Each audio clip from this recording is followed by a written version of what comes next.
We're pleased to welcome Tom Viola, Executive Director, Broadway Cares, Equity Fights AIDS. Good to have you, Tom. You too, Steve. Good to see you. Two organizations merged into one. Two small grassroots organizations that were founded in 1988. Equity Fights AIDS came out of Actors Equity Association, the union for actors and stage managers. Broadway Cares sort of came about in the Broadway community. We worked side by side, very small in those first couple years, and merged in '92 to become Broadway Cares / Equity Fights AIDS. In an effort to do what? Well, you know what? In an effort to come together to really respond to the HIV/AIDS crisis, to raise money so that we could respond both through what's called the Actors Fund, which is the employee assistance program of the entertainment industry, and also to award grants now to over 450 AIDS and family service organizations across the country. $250 million. Yeah. It's extraordinary. And literally what's particularly terrific about that is beginning in 1996, our mission actually even began to expand. When we began doing this with the Actors Fund, funding them in '88, we were funding just the HIV/AIDS initiative. That began to shift in '96, where we took on the Phyllis Newman Women's Health Initiative. We also fund the Al Hirschfeld Free Clinic, their addiction recovery services, health insurance issues. Last year, we awarded the Actors Fund $5.2 million, which allowed them to assist over 17,000 folks in the entertainment industry. And that's not just actors. That's everybody in the business, whether you're on stage, behind the stage, front of house, producer's office, in the television or movie industry. There's a safety net of social services that our work in the theater community, our fundraising work, allows them to provide.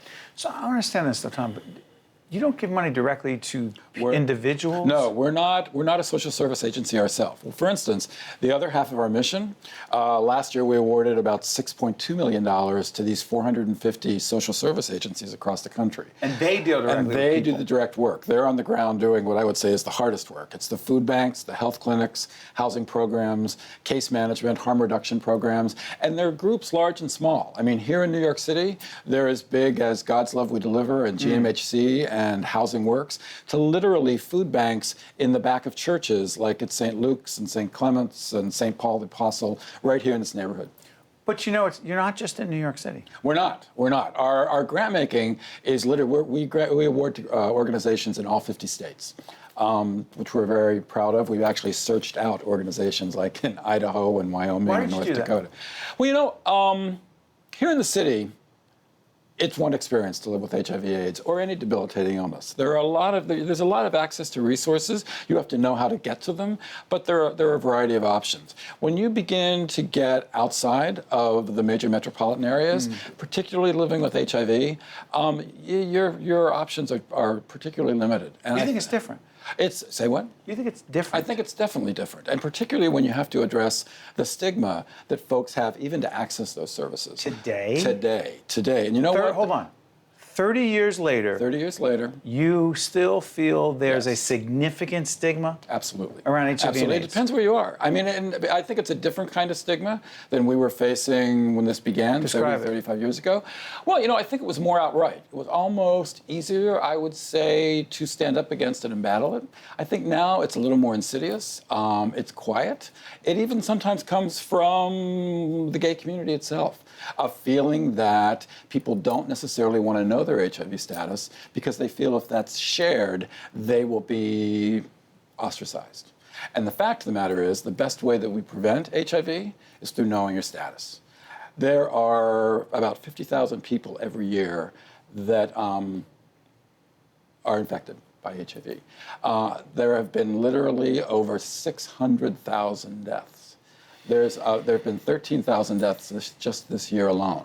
While the medications exist, which allow people to live with the virus, if you're not adequately fed, if you don't have good nutrition, if your life is in chaos for one reason or another, you can't adhere to those medications to make sure that not only is your own health taken care of, but that you're not transmitting the virus. Because if you're on the medication and your viral load goes to zero, your T cells go up, you're living with the virus, but you are not infectious. If people are afraid to explain that. Well, what that means is, if your viral load goes down to zero, that means you don't have the infection in your bloodstream. You can't transmit the virus. You still live with the antibodies that keep it in your system, but you can't share it. If you don't know what your status is and you're not on medication, you could well appear healthy but be infectious. So what we tell people constantly is to know your status. Know your status. You know, I was torn as to whether I wanted to bring this up. Sure, I know what you're going to say. What am I going to say? I think you're going to ask me about Charlie Sheen. Yeah, you see, we're taping this program. It's funny. It's literally right before Thanksgiving. It's very warm, warmer than normal here in New York City, and this whole Charlie Sheen thing broke. And it's not important what I think about what he did or didn't do, said or didn't say. My question to you is, as someone who's been on the front lines and has fought and has taught and has raised money and helped so many people, my question is, what is there for us to learn from what we think we know about this? Here's my feeling about that. I'm hoping that what Charlie has shared with us is an opportunity for discussion and education, as opposed to something to be shamed or sensationalized. You know, when there is a conversation about HIV, when there's a conversation about testing and the medications, it allows us to actually take care of each other and ourselves in a way that tamps down how the virus is spread. If people are listening to what Charlie has to say and figure it is just an item of gossip, it becomes questions about what they view his personal choices may have been. Does it matter? You know what? Do you think it doesn't matter? I think it matters for Charlie, certainly, and it matters for the folks that he comes in contact with and loves. But I'm hoping that like it has been for many folks, that this diagnosis is a wake-up call. And allows him, you know, Charlie's going to have the best medical care that exists. So beyond the medication, his doctor, you know, was on TV with him. He talked about just what I did in terms of the viral load.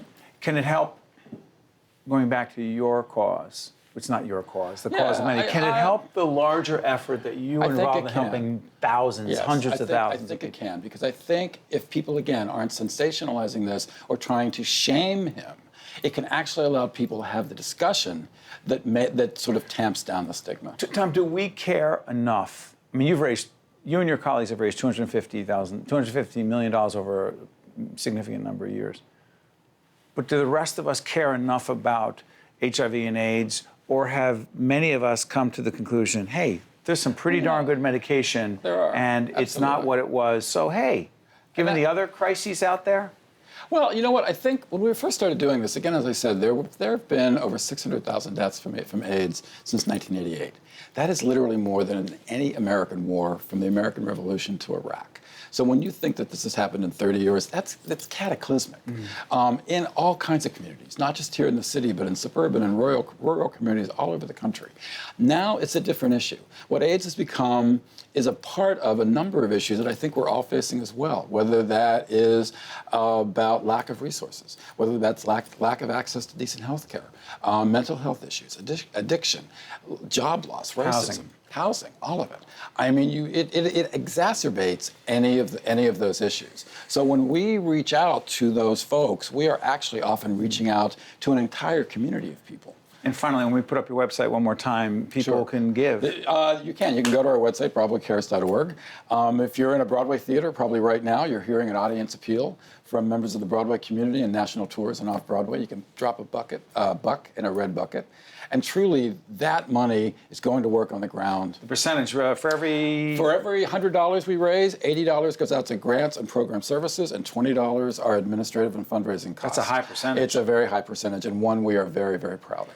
Tom Viola, Executive Director, Broadway Cares, Equity Fights AIDS. Been doing it for a lot of years and raising a lot of money for a great cause. Thank you so much, Thank you, Tom. Steve, very much. Appreciate it. Keep it up. Thanks. Okay.